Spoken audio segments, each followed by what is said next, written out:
Good morning प्रिय विद्यार्थियों, एक बार फिर से यूट्यूब चैनल पर आप सब लोगों का स्वागत है।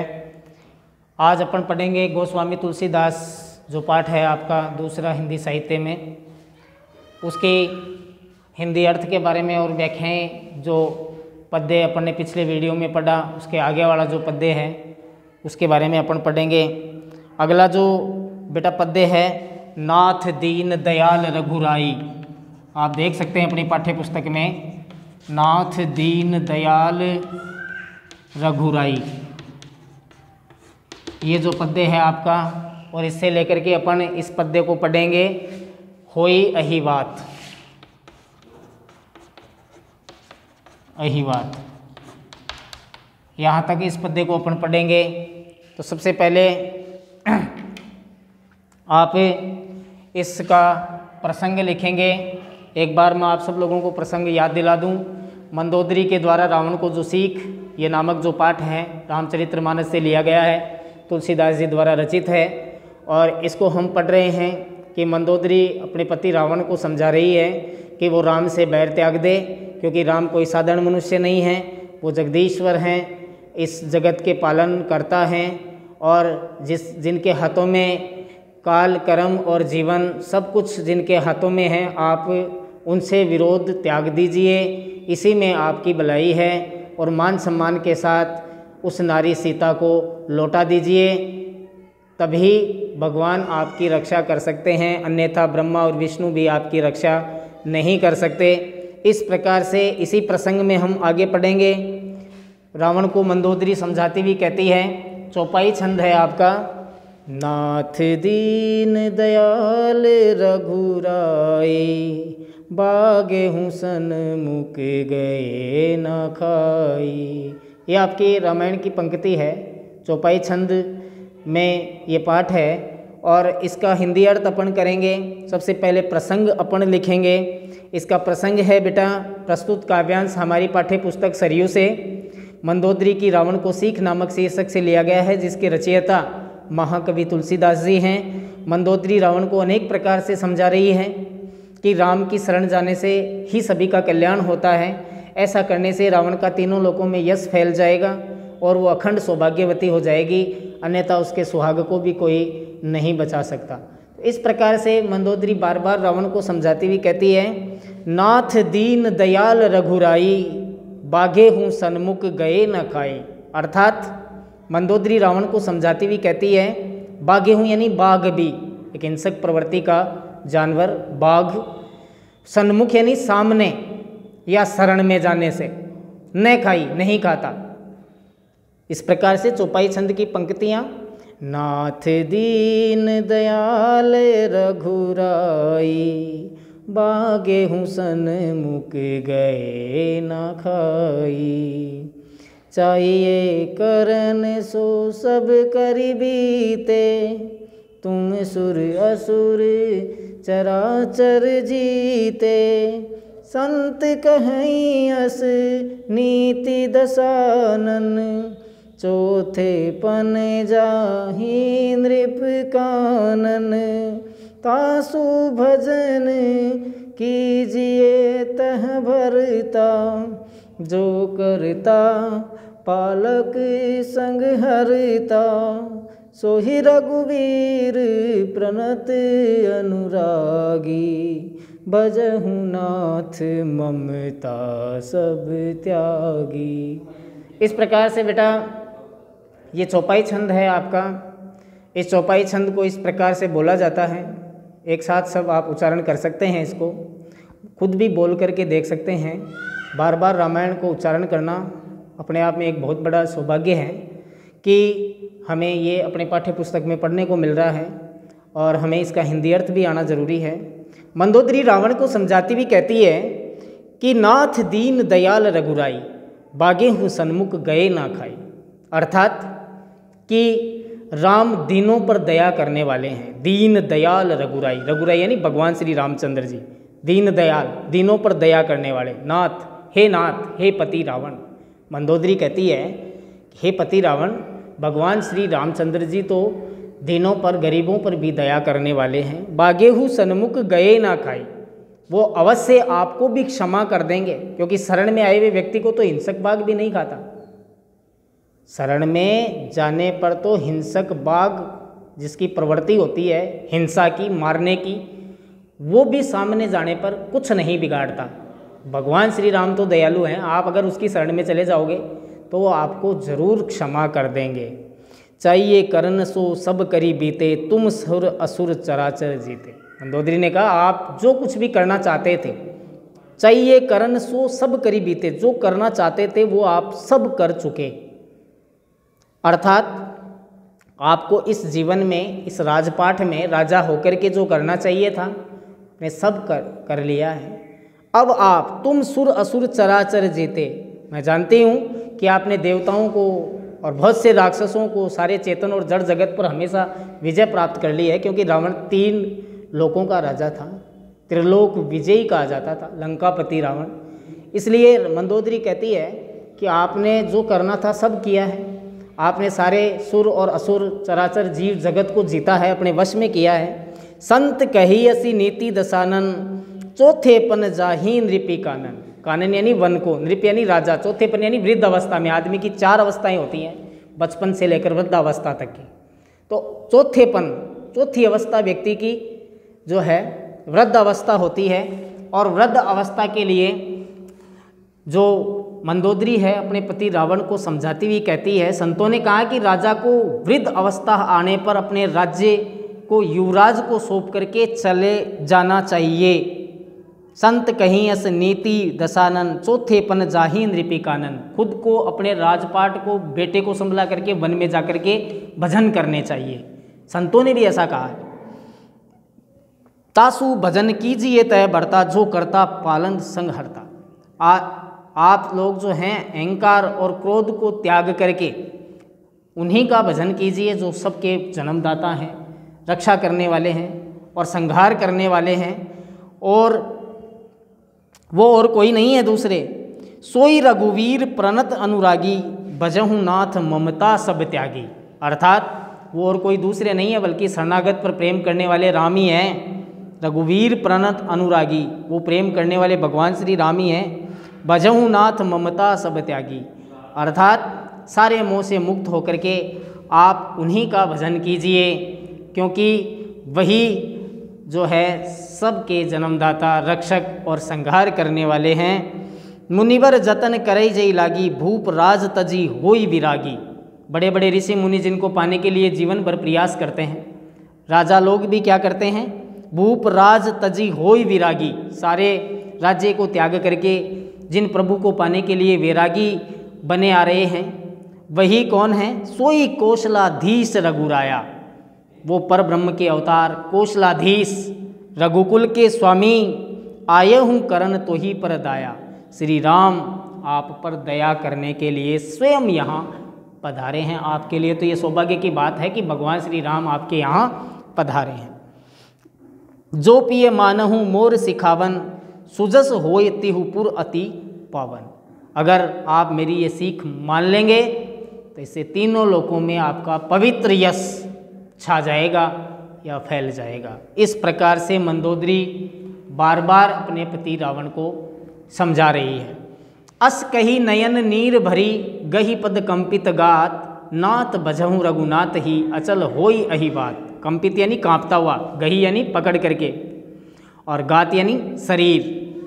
यहाँ पर मंदोदरी ऐसा कहते हुए आंखों में आंसू भर करके, कांपते हुए शरीर से, अस कही नयन नीर भरी, आंखों में आंसू भरते हुए, गही पद कंपित गात, कांपते हुए शरीर से रावण के चरण पकड़ लिए, गही यानी पकड़ लिए, गात कांपते हुए शरीर से, नाथ भजहु रघुनाथ ही अचल होई अही बात।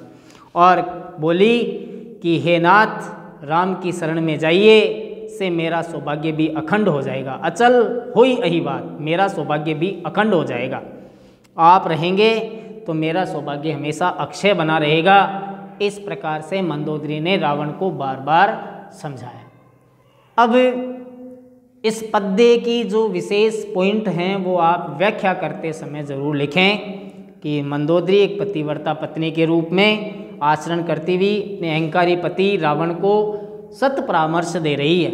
इस विशेष बात इस व्याख्या की जो आई है सामने निकल करके। दूसरी बात, मंदोदरी की जो कथन शैली है उसका ज्ञान और पति के हित के लिए व्याकुल हृदय देखकर भाग्य के विधान पर आश्चर्य होता है कि कहाँ रावण और कहाँ पत्नी मंदोदरी, अद्भुत संयोग है, मंदोदरी कहाँ और रावण कहाँ। तो ये भी एक इस पद्य की विशेष बात है कि वो अपने पति रावण को समझा रही है कि अद्भुत भाग्य है दोनों का, कहाँ रावण कहाँ मंदोदरी। तीसरी बात, जो पंक्तियाँ आई हैं आपके पद्य में, मुनिवर जतन तो ही पर दया, ये यहाँ पर इस कथन में मंदोदरी के चरित्र में एक उत्तम लक्षण जो कवि ने यहाँ पर प्रकाशित किया है, वो लक्षण जो कि मंदोदरी की वाक कुशलता, कि वो बोलने में कितनी चतुर है, कितनी होशियार है, कितनी समझदार है, इस चीज़ को भी यहाँ पर सामने रखा गया है। विशेष चीज़ में आप ये लिख सकते हैं। अगली चीज़, भाषा, आप जानते हैं साहित्यिक भाषा अवधि भाषा है और लोकोक्ति के प्रयोग से कथन को यहाँ पर प्रभावशाली बनाया गया है। अगली चीज़, शैली विवरणात्मक है, भावात्मक है और सुर असुर चराचर सोई कौशलाधीश, जो पंक्तियाँ आई हैं, जो शब्द आए हैं, शब्दों की बार बार पुनरावृत्ति, अनुप्रास अलंकार की छटा यहाँ पर देखने को मिल रही है, इसलिए यहाँ पर अनुप्रास अलंकार है। इस प्रकार आप यहाँ पर लिख सकते हैं। तो इस प्रकार इस पद्य का आप सरलार्थ करें, भावार्थ करें, व्याख्या करें, विशेष लिखें, प्रसंग लिखें, अपने होमवर्क की कॉपी में PDF फाइल के द्वारा आप काम कर सकते हैं। अगला पद्य इस वीडियो का, सजल नयन कह जुग कर जोरी, सुनहु प्राणपति विनती मोरी, कंतन राम विरोध परिहरहूँ, जानी मनुज जनी हट मन धरहूँ, विश्वरूप रघुवंश मणि, करहूँ वचन विश्वास, लोक कल्पना वेद करे, अंग अंग प्रतिजासु। इस प्रकार से ये दोहा है बीच में एक। और उसके बाद विश्वरूप का वर्णन किया है मंदोदरी ने। भगवान श्री राम जो चराचर जगत के स्वामी हैं, उनका विश्वरूप यहाँ पर वर्णन किया है कि संपूर्ण विश्व में, संपूर्ण जगत में भगवान श्री राम समाहित हैं, भगवान श्री राम समाये हैं, अंग अंग में उनके पूरा का पूरा चराचर जीव जगत व्याप्त है और ये संसार उन्हीं का एक विराट रूप है। उन्हें अंग अंग जो है उनके संसार के अंग हैं। इस प्रकार से यहाँ पर उस पद्य का वर्णन किया है मंदोदरी के द्वारा। तुलसीदास जी ने यहाँ पर मंदोदरी के माध्यम से जो बातें कही गई उनका वर्णन किया गया है कि किस प्रकार से भगवान श्री राम संसार के विश्व रूप को, चराचर जगत को समाहित करके बैठे हैं। तो देखिए, पद पाताल शीस अज धामा, अपर लोक अंग अंग विश्रामा, प्रकुटि विलास भयंकर काला, नयन दिवाकर कच घन माला, जासु घ्राने अश्वनी कुमारा, निशियरु दिवस निमेष अपारा। तो ये चौपाई छंद है, आप खुद भी बोल सकते हैं इसको, और आप जितना बोलोगे, उच्चारण करोगे उतना आपके लिए अच्छा है, बहुत बढ़िया लगेगा, अच्छा लगेगा। आप खुद याद भी कर सकते हैं इसके माध्यम से इन पद्यों को, और उच्चारण करने के माध्यम से इनका अर्थ अपने आप, भावार्थ अपने आप निकल करके बाहर आता है। देखिए, सजल नयन कह जुग कर जोरी, सुनहु प्राणपति विनती मोरी। मंदोदरी इस पद्य के माध्यम से कह रही है, प्रसंग वही रहेगा जो पहले से हम करते आ रहे हैं। इसका यहाँ पर आप लिख सकते हैं कि मंदोदरी आंखों में आंसू भर करके, हाथ जोड़ करके रावण से विनती करके कहने लगी कि हे पतिदेव, सुनहु प्राणपति विनती मोरी, कि हे प्राणपति मेरी विनती सुनिए। कंतन राम विरोध परिहरऊ, कंतन की हे पति, हे प्रियतम, आप राम से विरोध त्याग दीजिए। जानी मनुज जनी हट मन धरेहु, और उनको साधारण मनुष्य से जानने की हट त्याग दीजिए। राम कोई साधारण मनुष्य नहीं है, वो स्वयं इस संसार के भगवान हैं, ईश्वर हैं, प्रभु हैं। आप उनको साधारण मनुष्य जानने की जिद मत कीजिए। विश्वरूप रघुवंश मणि करहूँ वचन विश्वास, लोक कल्पना वेद कर अंग अंग प्रतिजास। अर्थात आप मेरी बात पर विश्वास कीजिए। राम साक्षात विश्वरूप परमेश्वर हैं। सारा संसार, सारे लोक, सारे वेद इनके अंग अंग में निवास करते हैं, और भगवान श्री राम इस संसार रूपी इस भव सागर को पूरे अपने शरीर में समाहित करके रखते हैं। ये उन्हीं का विश्व रूप है, अर्थात वो स्वयं संसार हैं, और इस संसार में सब जो कुछ भी हम देखते हैं, प्रत्यक्ष अप्रत्यक्ष, सारा का सारा उन्हीं का रूप है। ये प्रकृति सब कुछ। तो यहाँ पर मंदोदरी रावण को समझाती हुई कह रही है, पद पाताल शीस अजधामा, अपर लोक अंग अंग विश्रामा। राम के चरणों में पाताल लोक और सिर में ब्रह्मालोक, अन्य लोक भी इनके अंग अंग में समाहित हैं। अंग अंग विश्रामा, अंग अंग में समाहित है। ब्रकुटी विलास भयंकर काला, नयन दिवाकर कच्छ घन माला। जिनकी राम की जो भौहें टेढ़ी करने में भयंकर मृत्यु, नेत्रों में सूर्य और केश में बादलों का निवास है। नयन दिवाकर, नेत्रों में सूर्य, कच्छ घनमाला, और बालों के अंदर जो है बादलों का निवास है। इस प्रकार आप कर सकते हैं। जासु घ्रान अश्वनी कुमारा, निशियरु दिवस निमेश अपारा। अर्थात जो कि जिनकी नासिका अश्वनी कुमार, जो देवताओं के वेद्य हैं अश्वनी कुमार, जिनके पलकों की गति अपार है, दिन रात, पलक झपकते ही दिन और रात होती है, तो दिन रात भी उन्हीं के द्वारा निर्मित हैं। श्रवण दिशा दस वेद बखानी, मारुत श्वास निगम निज बानी। अगली जो लाइन है, अर्थात राम के कानों को वेद 10 दिशाएं बताता है, और उनकी श्वास ही पवन है, उनकी वाणी ही वेद है। निगम निज बानी, अधर लोभ जम दसन कराला, माया हास बहु विशाला। अर्थात उनका मुख अग्नि है और जीव वरुण देव है। उनके संकल्प और इच्छा मात्र से ही, उनके होठ जो हैं, जो आपकी पंक्ति आई है, अधर लोभ जम दसन कराला, माया हास बाहु दिग्पाला, ये जो पंक्ति आई है, इसका अर्थ आप करेंगे, उनके होठ लोभ रूप और दांत भयंकर काल हैं, उनकी हंसी ही माया है, और हाथ दिशाओं के रक्षक, 10 दिशाओं के रक्षक, 10 दिशाएं होती हैं, उनके दिग्पाल देवता होते हैं। तो इस प्रकार से आप कर सकते हैं। उनके 10 दिग्पाल हाथ हैं, उनकी भुजाएं जो हैं वो 10 दिग्पाल हैं, सारी दिशाओं की रक्षा करने वाले हैं। आनन अनल अम्बुपति जिहा, उत्पत्ति पालन प्रलय समिया।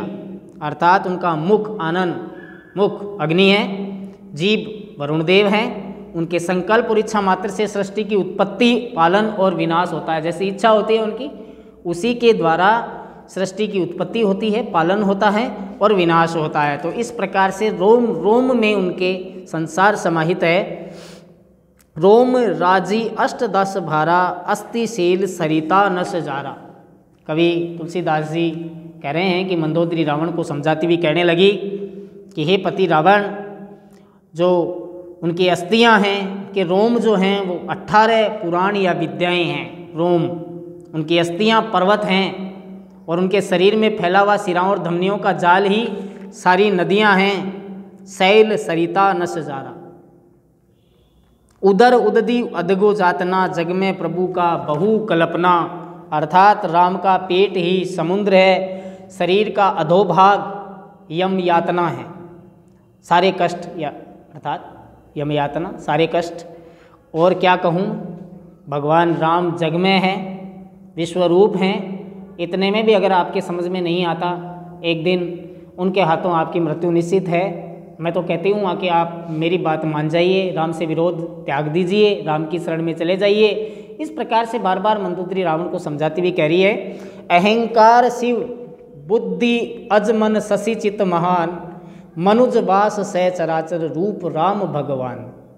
कवि तुलसीदास जी मंदोदरी के माध्यम से कह रहे हैं कि राम का अहंकार ही शिव है, अहंकार शिव, बुद्धि अज, उनकी बुद्धि ब्रह्मा है, मन शशि चित्त महान, उनका चित्त सर्वव्यापक विष्णु यानी पंच महाभूत है, विष्णु है, और मनुज वास सह चराचर रूप राम भगवान, सारे मनुष्य और चराचर जगत का रूप ही जो हैं भगवान श्री राम हैं। अस विचार सुनु प्राणपति, ये प्राणपति ऐसा समझकर आप प्रभु सन बैरु विहाय, बैरु यानी बैर, आप भगवान के साथ बैर त्याग दीजिए।